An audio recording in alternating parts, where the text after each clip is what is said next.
के हाथों में दूं। मैं अगर अपनी फैमिली को लेके आया हूँ, बहुत से लोगों को हो सकता है कोई गिला शिकवा हो मुझसे। वैसे तो इस तरह के जाहिलों और दयूस से यूट्यूब भरा पड़ा है, लेकिन इस वक्त एक ऐसे फैमिली व्लॉगर्स की वीडियो बहुत ज़्यादा ट्रेंडिंग के अंदर है जिसकी हाल ही में शादी थी। अस्सलामुअलैकुम एवरीवन, दिस इज़ यज़दान। कैसे हैं आप सब लोग? बहुत दिन के बाद रिएक्शन की तरफ लौटे हैं हम और आई एम वेरी एक्साइटेड। आज का जो वीडियो है वो हंसी टीवी का वीडियो है और उन्होंने बहुत ही इम्पॉर्टेंट मुद्दे को उन्होंने एड्रेस किया है अपनी वीडियो के ज़रिए। एंड ये चीज़ बहुत ज़्यादा इम्पॉर्टेंट है हम मुसलमानों के लिए। तो मैं चाहता हूँ इस वीडियो को आप स्टार्ट टू एंड तक पूरा देखिएगा सो दैट आपको अच्छे से समझ आए, और अगर आप ये गलती अपनी ज़िंदगी में इन फ्यूचर करना चाह रहे थे या करने वाले हो तो उससे आप बच जाएं। आप हमारी वीडियो तो देखते हैं बट सब्सक्राइब नहीं करते हैं, तो सब्सक्राइब ज़रूर कीजिए क्योंकि 1 मिलियन तक पहुंचना है। चलिए let's start this video. Imagine करें कि एक डॉक्टर को ये कहा जाए कि वो एक बड़ी स्काई स्क्रैपर बिल्डिंग बना दे, एक पॉलिटिशियन को ये कहा जाए कि वो बॉर्डर पर जाकर ड्यूटी करे, और एक फ़ौजी से कहा जाए कि वो किसी मरीज़ का इलाज करे। अब इन तमाम केसेस के अंदर हम सब बिना देखे ये बता सकते हैं कि इसका रिज़ल्ट बिल्कुल एक जैसा होगा, यानी तबाही। और इस तबाही की वजह एक ऐसे शख्स का ऐसी गलत जगह पर मौजूद होना है जो कि इस पोजीशन को डिज़र्व नहीं करता। दुनिया में हर एक जॉब का कोई ना कोई क्राइटेरिया होता है। मिसाल के तौर पर डॉक्टर, इंजीनियर, आलिम दीन, फौजी कई कई साल की मेहनत और ट्रेनिंग के बाद इस काबिल होते हैं कि अपनी किसी पोस्ट पर सर्व कर सकें। और इस ट्रेनिंग के दौरान इनको ये समझाया जाता है कि इनकी जिम्मेदारियां क्या क्या हैं, इनके किरदार सोसाइटी के अंदर क्या क्या बदलाव ला सकते हैं। लेकिन आज के डिजिटल दौर के अंदर सोशल मीडिया कंटेंट क्रिएटर्स, खसूसन डेली व्लॉगिंग एक ऐसी अहम तरीन पोस्ट है जो ये डिमांड करती है कि जिस शख्स को आइडियल मानकर, एक सोशल सेलिब्रिटी मानकर लोग फॉलो कर रहे हैं, ऐसे शख्स को कम से कम बेसिक एथिक्स, सोसाइटी की नॉर्म्स, इस्लामिक वैल्यूज़ और इस बात का बखूबी एहसास हो कि इसका हर एक कदम, इसका हर एक एक्शन और हर एक काम लाखों करोड़ों लोगों के लिए एक मिसाल कायम करेगा। और इसका किया गया हर एक काम, चाहे वो सही हो या फिर गलत, लोगों को वही कुछ करने के लिए मोटिवेट करेगा। लेकिन बदकिस्मती से हमारे यहाँ जो सोशल मीडिया सेलिब्रिटी क्लास, ख़ास तौर पर डेली व्लॉगर्स की क्लास पैदा हो चुकी है, वो इन सब चीज़ों से खाली है। पैसे की बेजा नुमाइश, लग्जरी लाइफस्टाइल, दयूस की तरह अपने घर की औरतों, माँ, बहन, बेटी की प्राइवेसी को दिखाकर पैसा कमाना, बदतरीन इखलाकियात, बदमाशी का कल्चर और शर्मो हया से खाली गुफ्तगू, जो कि ना सिर्फ हमारे माशरे का हिस्सा नहीं है बल्कि दीन इस्लाम की तालीमात के भी खिलाफ हैं। इस तरह का कंटेंट देखने वाली नौजवान नस्ल एक ऐसे एहसास मरूमी, डिप्रेशन और तबाही की तरफ जा रहे हैं जिसका कोई एंड नहीं। और इसके बाद सिर्फ एक सोसाइटी तबाह होती है, इसकी वापसी की कोई सूरत नहीं होती। और ऐसा इसलिए कि इस अवाम ने टिकटॉक पर नाचने वाले, मुजरा करने वाले, फहाशी फैलाने वाले इन अनपढ़ जाहिल लोगों से इंस्पायर होना शुरू कर दिया है, जिनकी बेसिक इखलाकियात, एथिक्स की ना तो ट्रेनिंग है और ना इस बात का एहसास है कि इनका एक एक्शन इन्हें देखने वाले लोगों की ज़िंदगियों पर क्या असर डालेगा। और बड़ी बेशर्मी और डिठाई के साथ वो ऐसे पैसे पर फ़ख्र महसूस करते हैं और इसको अपनी कामयाबी कहते हैं। इन्हीं लोगों की वजह से आज हर दूसरे घर के अंदर व्लॉगर्स की ऐसी क्लास पैदा हो रही है जो कि दयूस बनने में और अपने घर की औरतों को दिखाने के अंदर कोई शर्म महसूस नहीं करती। और इसके पीछे इन सब की मोटिवेशन सिर्फ एक ही है, और वो है पैसा। और इस पैसे को कमाने की खातिर इनको जिस हद तक भी गिरना पड़े, ये वहाँ तक गिरने के लिए भी तैयार हो जाएंगे। ये मैं हूँ, ये है मेरी वालदा, ये है मेरी बेगम और ये है मेरी बहनें। हम अपने पापा को, मेरा जो माइंड में जो विश है ना, वो ये है कि अपने बाप को जब गाड़ी खरीदूं और गाड़ी की चाबी अपने बाप के हाथों में दूं। मैं अगर अपनी फैमिली को लेके आया हूँ, बहुत से लोगों को हो सकता है कोई गिला शिकवा हो मुझसे। वैसे तो इस तरह के जाहिलों और दयूस से यूट्यूब भरा पड़ा है, लेकिन इस वक्त एक ऐसे फैमिली व्लॉगर्स की वीडियो बहुत ज़्यादा ट्रेंडिंग के अंदर है जिसकी हाल ही में शादी थी, और इसकी शादी पर इसके दोस्तों ने पानी की तरह पैसा बहाया। इसे कीमती तरीन तोहफे दिए गए, इतना पैसा बर्बाद किया गया कि शायद हज़ारों ऐसी बेटियों की शादी इस पैसे के अंदर हो जाती जो सिर्फ घरों में इसलिए बैठी हैं कि इनके माँ बाप शादी के बेसिक रस्म व रिवाज का पैसा भी अपनी बेटियों के लिए अफोर्ड नहीं कर सकते। न जाने कितने भूखे लोगों को महीनों का राशन दिया जा सकता था और कई लाइलाज मरीजों को ज़िंदगी दी जा सकती थी। और ये चीज़ ऐसे लोगों को देखने वालों के लिए मिसाल होती कि इंतहाई सादगी से, हैसियत होने के बावजूद भी इन्होंने कितनी सिंपल तरीके से शादी की, और वो पैसा जो कि शादी पर खर्च होना था इंतहाई गरीब और मुस्तहिक लोगों के अंदर बांट दिया गया। और इससे मोटिवेट होकर लोग इनकी देखा देखी भी ऐसा ही करने की कोशिश करते। ये होता है एहसास जिम्मेदारी। पर जैसा कि मैंने पहले कहा कि इन लोगों की कोई बेसिक ट्रेनिंग और एहसास जिम्मेदारी तो है नहीं, और इनको ऐसे ही उठाकर इंतहाई अहम तरीन पोस्टों पर बिठा दिया गया है, तो हम इन लोगों से और भला क्या एक्सपेक्ट कर सकते हैं। इन लोगों के हाथों इस माशरे की और इस्लामी कल्चर की तबाही के ज़िम्मेदार जितना ये लोग हैं, उसी हिसाब से हम लोग भी हैं। दूसरी तरफ ये बात भी ठीक है कि इन व्लॉगर्स ने वही कुछ दिखाया जो कि हमारे माशरे के अंदर इस वक्त चल रहा है, बाकी लोग भी ऐसा ही कर रहे हैं। और जैसा कि इसका कहना था कि शादी ज़िंदगी में एक बार होती है और अल्लाह ने मुझे सब कुछ दिया है तो मैं क्यों ना दिल खोल कर इस पर खर्च करूं। पर इसका जवाब यह है कि अल्लाह ताला ने इसको जब पैसा दिया है तो इसकी ज़िम्मेदारी भी दी है। बिल्कुल ऐसे ही जैसे पैसे को हराम कामों के अंदर भी खर्च किया जा सकता है और किसी हलाल काम के अंदर भी। सोसाइटी के बाकी लोगों के पास बहुत ज़्यादा पैसा तो होता है और वो इसको हराम तरीके से लुटाते भी हैं, लेकिन हर शख्स के पास लाखों फॉलोअर्स नहीं होते जो कि इनसे इंस्पायर होकर इसी की तरह बनने की कोशिश करें, ख़ास तौर पर बचपन में। आज इस कदर बड़ी जिम्मेदारी के साथ ये वो शख्स है जिसके हर एक अमल को लोग देखकर आइडियलाइज करने की कोशिश करते हैं। मेरा मतलब है कि गुनाह करने में और इसकी तशहीर करने के अंदर फ़र्क होता है। अगर आप एक गलत काम को मीडिया पर दिखाते हैं तो इसका मतलब है कि लाखों करोड़ों लोगों तक इसको पहुंचाकर कहीं ना कहीं इनको ऐसा करने के लिए मोटिवेट भी कर रहे हैं।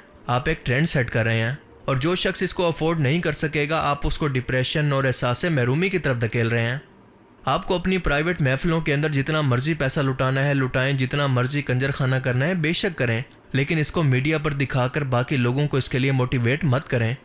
इतना ज़्यादा मोटिवेट कि वो इसको हमारे कल्चर का हिस्सा या दीन इस्लाम का हिस्सा समझना शुरू कर दें। और अगर आप ऐसा नहीं करते हैं तो इसका मतलब है कि अंदर से बात कुछ और है।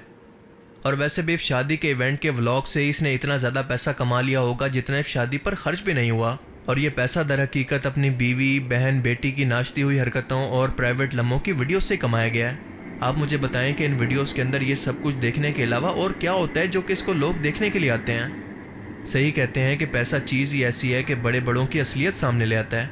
हमारे यहाँ तो जिसके पास पैसा आता है वो आजी इख्तियार करने की बजाय सबसे पहले बुर्का उतार कर फेंक देता है। आज के टाइम में आप news channel anchors, dramas, female politicians, broadcasters और व्लॉगर्स कहीं भी देख लें, इन लोगों ने बुर्का तो दूर की बात बल्कि दुपट्टे का भी ट्रेंड ख़त्म कर दिया है।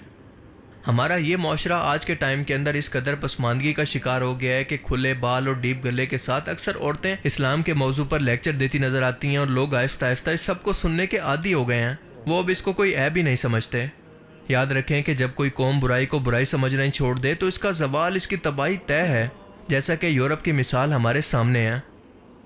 बिल्कुल इसी तरह से इस फैमिली व्लॉगर रजब भट्ट की शादी पर इस तरह के असराफ, पैसे के ज़िया और बेहयाई को लोग ये कहकर जस्टिफाई कर रहे हैं कि लोग इसकी कामयाबी से जेलस हैं।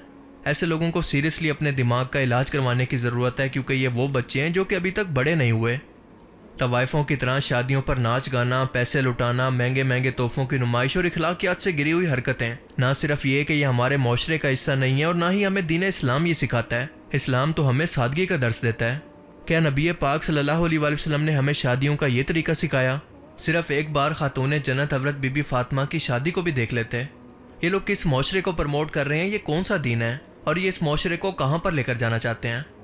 मैं नहीं मान सकता कि कोई पढ़ा लिखा इंसान इन जाहिल टिकटॉकर्स को और व्लॉगर्स को देख सकता है, लेकिन मुझे खौफ इस बात का है कि इन्हें देखने वाले बच्चे और औरतें किस मेंटल ट्रॉमा का शिकार हो चुके हैं। इनका मुस्तकबिल क्या होगा?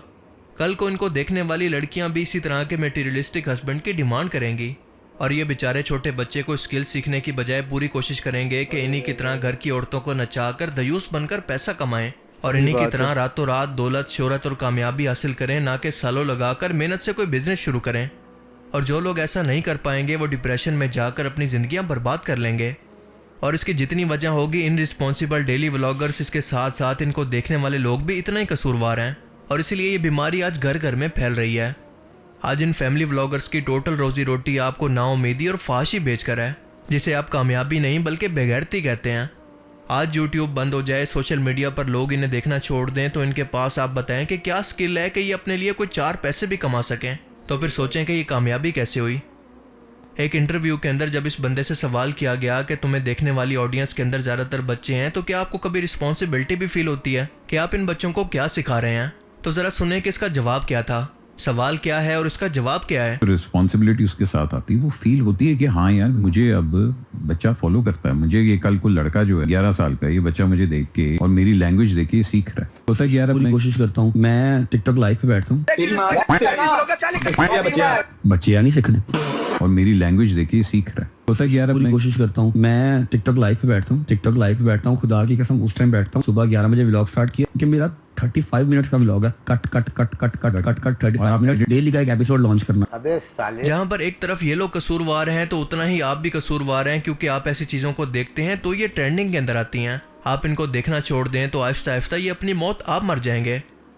लेकिन औरतों को क्योंकि दूसरों के घरों के अंदर क्या चल रहा है देखने के अंदर बहुत दिलचस्पी होती है, और बच्चे और अक्सर जवान अपनी ठरक की वजह से इनके घर की औरतों को देखना पसंद करते हैं, तो दोनों तरफ से ये सिलसिला चलता रहता है। सही बात। लेकिन मसला ये है कि आप इन सबको देखने के लिए अपना सबसे कीमती चीज़, अपना सबसे कीमती टाइम इनको देते हैं, लेकिन इसके बदले में ये लोग आपको नाउम्मीदी और आपको एक इनरिस्पॉन्सिबल इंसान बनाकर खूब इससे पैसा कमाते हैं, और फिर इस पैसे के बदले आपको मज़ीद डिप्रेशन देते हैं, आपको मज़ीद अपना लग्जरी लाइफस्टाइल दिखाकर।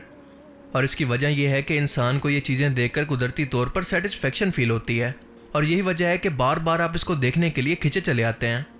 लेकिन दूसरी तरफ अगर आप देखें तो इनके मुकाबले के अंदर एजुकेशनल वीडियोस और ऐसी वीडियोस जो कि लोगों को कुछ सिखा रही हों, कोई वैल्यू एडिशन दे रही हों, उनके व्यूज़ तकरीबन ना होने के बराबर हैं। हमारी ये प्रायोरिटीज़ आखिर सेट कैसे हुई? इन दोनों में से ऐसा क्या है जो कि मुस्तकबिल के अंदर आपको फ़ायदा दे सकता है? और इसीलिए मैं हमेशा कहता हूँ कि इस तरह के ट्रैप से बचने का एक ही तरीका है कि इनको मत देखें। आगे आपकी मर्ज़ी। अल्लाह ताला से दुआ है कि वो हमें समझने की और नेक अमल करने की तौफीक अता फरमाए। आमीन। आमीन।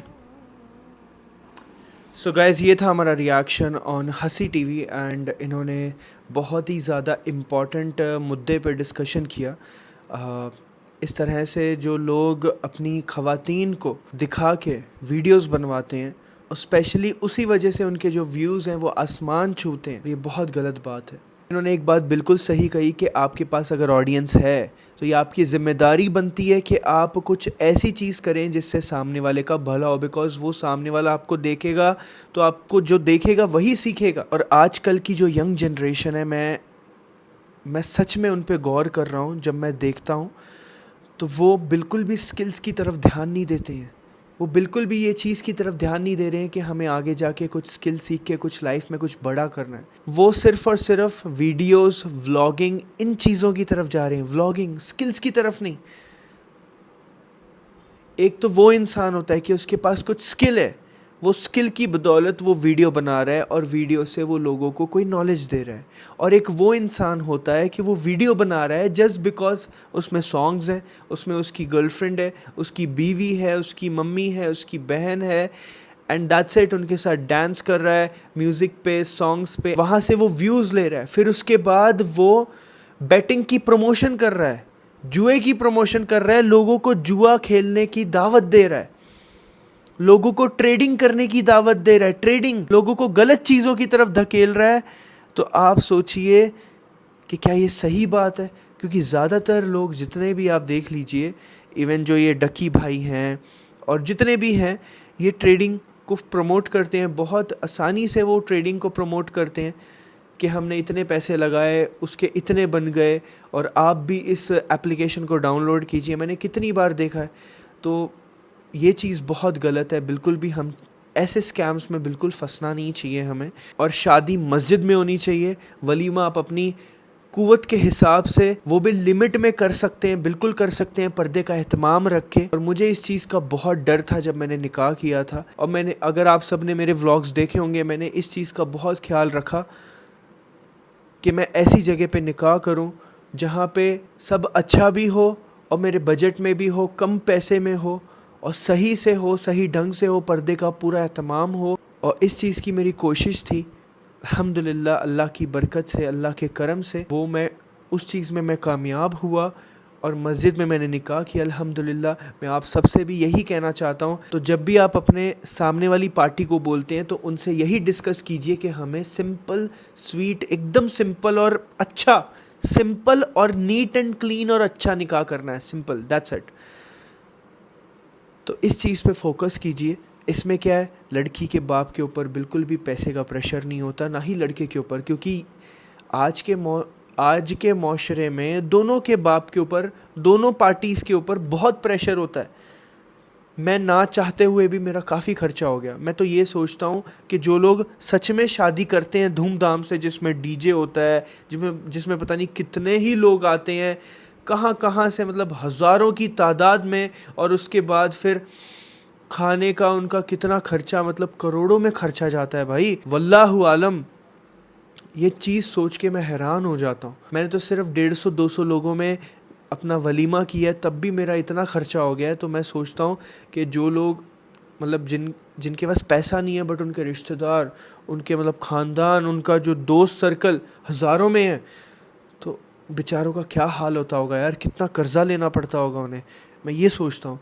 तो इस चीज़ का आप ध्यान रखें, निकाह करें, सिंपल करें, और आपको शर्माने की बिल्कुल ज़रूरत नहीं है, शर्माने की आपको बिल्कुल ज़रूरत नहीं है। कर्ज़ा लेके तो बिल्कुल भी ना करें। मैंने अपनी आँखों से देखा है लोगों को कर्ज़ा लेते हुए, जस्ट बिकॉज उनकी इज्जत ख़राब हो जाएगी, कहते हैं कि हमें करना ही पड़ेगा, हमने ज़ुबान दी है। मतलब what the hell is this. आप ज़िंदगी भर उस कर्ज़े को भरोगे जस्ट बिकॉज अपनी झूठी शान, झूठी उस चीज़ के लिए। मतलब इस चीज़ का ख्याल रखें, ठीक है, अपनी जेब का ख्याल रखें, उस हिसाब से काम करें कि आप पे वज़न ना आए, ठीक है जी। आज की वीडियो को यहीं एंड करते हैं। अच्छा लगा वीडियो तो सब्सक्राइब ज़रूर कीजिएगा हमारे चैनल को। अस्सलामु अलैकुम वरहमतुल्लाहि वबरकातुहू।